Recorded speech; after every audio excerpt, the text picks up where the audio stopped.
નડિયાદ કોર્ટમાં સિવિલ જજ એનટી કારિયા દ્વારા વકીલો પ્રત્યે અપમાનજનક અને ઉદ્ધતાઈ ભર્યા વર્તનના મામલે નડિયાદ બાર એસોસિએશને કોર્ટનો અચોક્કસ મુદત માટે બહિષ્કાર કરવાનો નિર્ણય લીધો છે।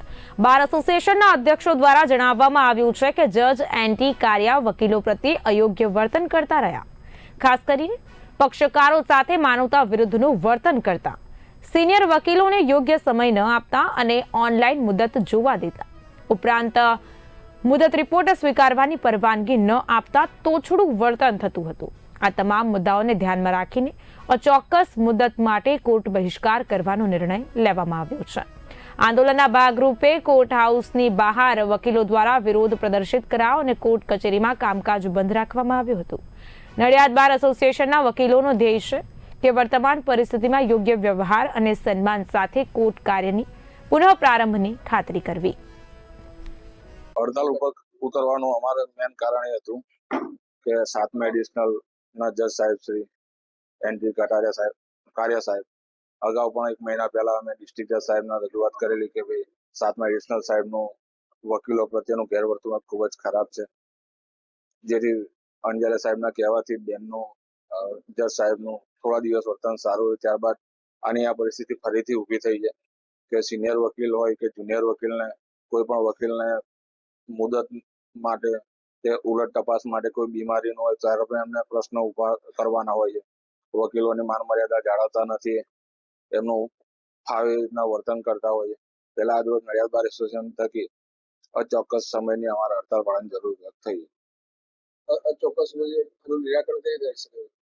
એનું નિરાકરણ ના આવે ત્યાં સુધી અમે કોર્ટમાં નડિયાદ બારના કોઈ પણ કામગીરીથી અળગા રહીશું, જ્યાં સુધી વકીલ મિત્રોને એમને સાથ સહકાર સંપૂર્ણ આલવાની એ ના કરે ત્યાં સુધી અમે કોર્ટનો બહિષ્કાર કરીશું।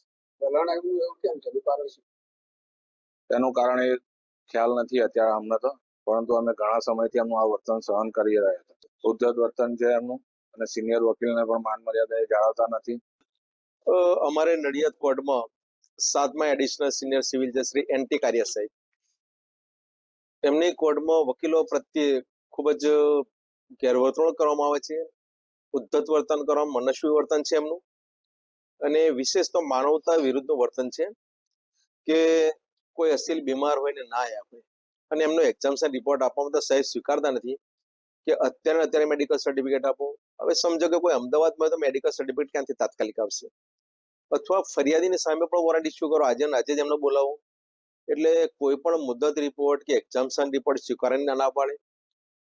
કોઈ ગરીબ અસીલ હોય અને કદાચ નાયા હોય તો કોસ્ટની રકમ 100-200 રૂપિયા, તો સાહેબની ઘણી મોટી રકમ કોસ્ટની હોય જે ગરીબ માણસોને પરવડે નહીં, એવા કોસ્ટની રકમ મોટી કરવાની, કોઈ પણ વકીલની સાથે અસભ્ય વર્તન કરવાનું, ઉદ્ધત વર્તન કરવાનું, અને ગમે તેવા કારણો હોય તો મુદત રિપોર્ટ નહીં લેવાનું અને આજે ચલાવો એવો જે એમનો આગ્રહ હોય છે, અથવા હક બંધ કરી દેવાના, અને એના માટે મોટી કોસ્ટની રકમ કરતા હોય।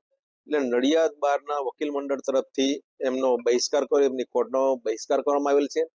જ્યાં સુધી અમારા પ્રશ્નોનું નિરાકરણ નહીં થાય ત્યાં સુધી આ કોર્ટનો તમામ વકીલો બહિષ્કાર કરશે અને કોઈ પણ કાર્યવાહી કરવામાં આવશે નહીં, અને કોઈ પણ કાર્યવાહી ચલાવવામાં પણ નહીં આવે।